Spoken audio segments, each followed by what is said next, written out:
নমস্কাৰ বন্ধু বান্ধৱী আৰু ছাত্ৰ ছাত্ৰীসকল দৰ্পণ পৰ্টেলৰ পৰা দুটা নতুন আপডেট মুকলি হৈ ওলাই আহিছিলে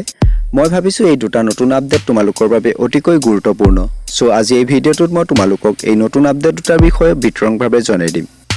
দৰ্পণ পৰ্টেলটো আৰম্ভ হোৱাৰ পৰা ছাত্ৰ ছাত্ৰীসকলক মই দৰ্পণৰ লগত জড়িত সকলোবোৰ খবৰ দি আহিছো আৰু আগলৈও দি যাম দৰ্পণৰ লগত জড়িত সকলোবোৰ খবৰ সো তোমালোকে যদি এতিয়ালৈকে মোৰ এই চেনেলটো সাবস্ক্ৰাইব কৰি ৰখা নাই তেতিয়াহলে চেনেলটো সাবস্ক্ৰাইব কৰি ৰাখিবা আৰু ওচৰৰ বেল আইকনটো অল কৰি ৰাখিবা মোৰ নতুন আপডেটবোৰ বিষয়ে তোমালোকে পাই থাকিবলৈ ছাত্ৰ ছাত্ৰীসকলে কেনেদৰে নিজৰ সাবজেক্ট ষ্ট্ৰীম চেঞ্জ কৰিব পাৰিব নাইবা নিজৰ এডমিশনটো বেলেগ এখন কলেজলৈ কেনেদৰে ট্ৰান্সফাৰ কৰিব পাৰিব তাৰ বিষয়ে আজি এই ভিডিঅ'টোত মই সম্পূৰ্ণ প্ৰক্ৰিয়া জনাই দিম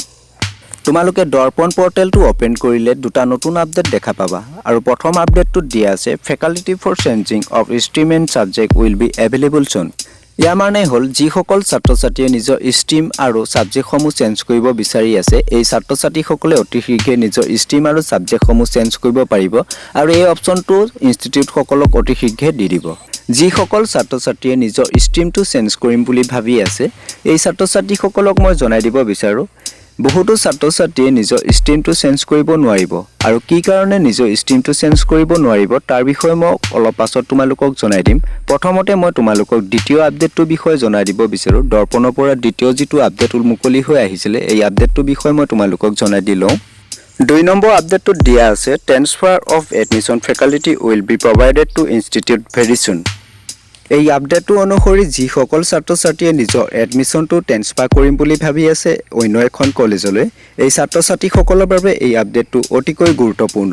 এতিয়া কেনেদৰে তোমালোকে নিজৰ এডমিশনটো অন্য এখন কলেজলৈ ট্ৰান্সফাৰ কৰিব পাৰিবা তাৰো এটা কণ্ডিশ্যন আছে এই কণ্ডিশ্যনটোৰ বিষয়ে মই তোমালোকক এই ভিডিঅ'টোতে সবিশেষ জনাই দিম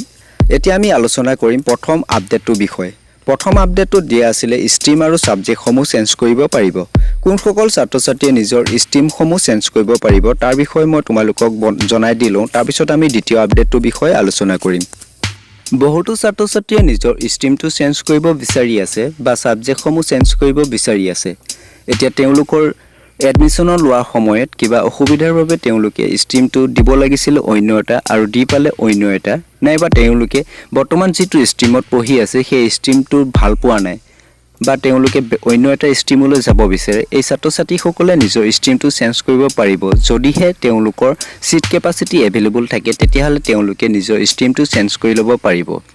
এক্সাম্পল হিচাপে মই তোমালোকক জনাই দিওঁ ধৰি লোৱা তোমালোকে সায়েন্স ষ্ট্ৰীমত বৰ্তমান পঢ়ি আছা আৰু তোমালোকে যাব বিচৰা কমাৰ্চ ষ্ট্ৰীমত এতিয়া তোমালোকে কমাৰ্চ ষ্ট্ৰীমত যাবলৈ তোমালোকৰ সিট কেপাসিটি এভেইলেবল হৈ থাকিব লাগিব তেতিয়াহে তোমালোকে কমাৰ্চ ষ্ট্ৰীমত যাবলৈ পাৰিবা তোমালোকে যেতিয়া এডমিশনৰ বাবে ৰেজিষ্ট্ৰেচন কৰিছিলা এডমিশনৰ বাবে ৰেজিষ্ট্ৰেচন কৰা সময়ত তোমালোকক ষ্ট্ৰীম সিলেক্ট কৰিব দিছিলে আৰু যেতিয়া তোমালোকে ষ্ট্ৰীমটো সিলেক্ট কৰিছিলা তেতিয়া তাত তোমালোকৰ সিট কেপাসিটি কিমান আছে সেই ষ্ট্ৰীমটোত আৰু বৰ্তমান এভেইলেবল কিমান আছে সেই বিষয়ে তোমালোকে চাবলৈ পাৰিছিলা সো ঠিক তেনেদৰে তোমালোকে নিজৰ ষ্ট্ৰীমটো চেক কৰি চাই লবা কিমান সিট বৰ্তমান এভেইলেবল আছে আৰু যদি তোমালোকৰ সিট এভেইলেবল থাকে নিশ্চয় তোমালোকৰ ষ্ট্ৰীমটো চেঞ্জ হৈ যাব তাৰ বাবে তোমালোকে চিন্তা কৰিব নালাগে আৰু যেতিয়া নতুনকৈ আপডেট আহিব তেতিয়া মই তোমালোকক জনাই দিম আৰু লগতে মই তোমালোকক জনাই দিব বিচাৰো যিসকল ছাত্ৰ ছাত্ৰীয়ে নিজৰ ষ্ট্ৰীমটো চেঞ্জ কৰিব বিচাৰে আৰু যেটো ষ্ট্ৰীমলৈ তোমালোকে যাবলৈ বিচৰা সেই ষ্ট্ৰীমটোত কিমান সিট এভেইলেবল বৰ্তমান আছে সেই বিষয়ে তোমালোকে যদি চাব পৰা নাই বা কেনেদৰে চাই তোমালোকে নজনা তেতিয়াহলে খন্তেক সময় এই ভিডিঅ'টো চাই থাকা মই অলপ পাছতে তোমালোকক কেনেদৰে চেক কৰিব পাৰিবা নিজৰ ষ্ট্ৰীমত কিমান সিট এভেইলেবল আছে তাৰ বিষয়ে জনাই দিম আৰু যিসকল ছাত্ৰ ছাত্ৰীয়ে নিজৰ ষ্ট্ৰীমটো চেঞ্জ কৰিব নোৱাৰিব সেই ছাত্ৰ ছাত্ৰীসকলক মই জনাই দিওঁ বৰ্তমান তোমালোকে যেটো ষ্ট্ৰীমত পঢ়ি আছে সেই ষ্ট্ৰীমত তোমালোকে ভালমতে নিজৰ মন পুতি পঢ়া নিশ্চয় তোমালোকে সুফল লাভ কৰিবা তাৰ বাবে তোমালোকে কোনো ধৰণৰ চিন্তা কৰি থাকিব নালাগে এতিয়া আমি আলোচনা কৰিম দ্বিতীয় আপডেটটোৰ বিষয় লৈ দ্বিতীয় আপডেটটো দিয়া আছিল এডমিশন ট্ৰান্সফাৰ এতিয়া কোনসকল ছাত্ৰ ছাত্ৰীয়ে নিজৰ এডমিশনটো ট্ৰান্সফাৰ কৰিব পাৰিব অন্য এখন কলেজলৈ তাৰ বিষয়ে আমি এই ভিডিঅ'টোত সম্পূৰ্ণ প্ৰক্ৰিয়া আলোচনা কৰিম যিসকল ছাত্ৰ ছাত্ৰীয়ে নিজৰ এডমিশনটো ট্ৰান্সফাৰ কৰিম বুলি ভাবি আছে অন্য এখন কলেজলৈ সেই ছাত্ৰ ছাত্ৰীসকলক মই জনাই দিব বিচাৰো তোমালোকৰ এডমিশনটো ট্ৰান্সফাৰ হ'ব যদিহে তোমালোকে বিচৰা কলেজত সিট কেপাসিটি এভেইলেবল হৈ থাকে যদি সিট কেপাসিটি এভেইলেবল নহয় তেতিয়াহলে তোমালোকৰ এডমিশনটো ট্ৰান্সফাৰ কৰিব নোৱাৰিবা সো প্ৰথমতে তোমালোকে নিজৰ যিখন কলেজলৈ তোমালোকে এডমিশ্যনটো ট্ৰেন্সফাৰ কৰিম বুলি ভাবি আছা সেই কলেজখনত তোমালোকে যোগাযোগ কৰা আৰু যদিহে তাত সিট কেপাচিটি এভেইলেবল থাকে তেতিয়াহ'লে নিশ্চয় তোমালোকৰ এডমিশ্যনটো ট্ৰেন্সফাৰ কৰি ল'বলৈ পাৰিবা আৰু তোমালোকে বিচৰা কলেজত কিমান সিট এভেইলেবল আছে বৰ্তমান সেই ষ্ট্ৰীমটোত তোমালোকে চেক কৰিবলৈ দৰ্পণ পৰ্টেলৰ জৰিয়তেও পাৰিবা কেনেদৰে চেক কৰিব পাৰিবা তাৰ বিষয়ে মই তোমালোকক জনাই দি আছো কলেজসমূহত সিট কেপাচিটি কিমান আছে চেক কৰিবলৈ প্ৰথমতে তোমালোকৰ ব্ৰাউজাৰত দৰ্পণ পৰ্টেলটো ওপেন কৰি ল'বা পৰ্টেলটো ওপেন কৰাৰ পিছত কন্টিনিউয়াছ ষ্টুডেণ্টত ক্লিক কৰিবা কন্টিনিউয়াছ ষ্টুডেণ্টত ক্লিক কৰাৰ পিছত তোমালোকৰ আইডি আৰু পাছৱৰ্ড দি তোমালোকে লগইন হৈ যাবা লগইন হোৱাৰ পাছত তোমালোকে যিখন কলেজলৈ নিজৰ এডমিশ্যনটো ট্ৰেন্সফাৰ কৰিম বুলি ভাবি আছা নাইবা তোমালোকে নিজৰ ষ্ট্ৰীমটো চেঞ্জ কৰিম বুলি ভাবি আছা সেই কলেজখন তোমালোকে প্ৰথমতে সিলেক্ট কৰি ল'বা স্ক্ৰিনত তোমালোকে দেখা পাই আছে এখন কলেজ আৰু এই কলেজখন মই তোমালোকক এক্সাম্পল দিবলৈ সিলেক্ট কৰি ৰাখিছো আৰু ইয়াত তোমালোকে সেই কলেজখনৰ বেসিক প্ৰফাইল দেখা পাই আছা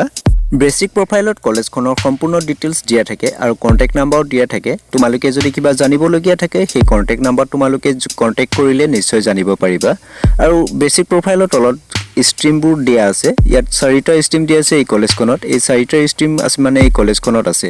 এতিয়া এই ষ্ট্ৰীম কিটাৰ ভিতৰত তোমালোকে যিটো ষ্ট্ৰীমত চেক কৰিব বিচাৰে সেই ষ্ট্ৰীমটোত ক্লিক কৰিব লাগিব আৰু ষ্ট্ৰীমটোত ক্লিক কৰাৰ লগে লগে সিট কেপাচিটি আৰু সিট বৰ্তমান এভেইলেবল কিমান আছে সকলোবোৰ শো কৰিব তোমালোকৰ সন্মুখত মই ইয়াত এটা ষ্ট্ৰীমছ খুলি যাম আৰু তোমালোকে মন কৰি যাবা সেই ষ্ট্ৰীমটোত কিমানটা সিট এভেইলেবল আছে আৰু সিট কেপাচিটি কিমান ইয়াত মই আৰ্টছ ষ্ট্ৰীমত ক্লিক কৰিছো আৰু আৰ্টছ ষ্ট্ৰীমত ক্লিক কৰাৰ লগে লগে ইয়াত তোমালোকে দেখা পাই আছে সিট কেপাচিটি 160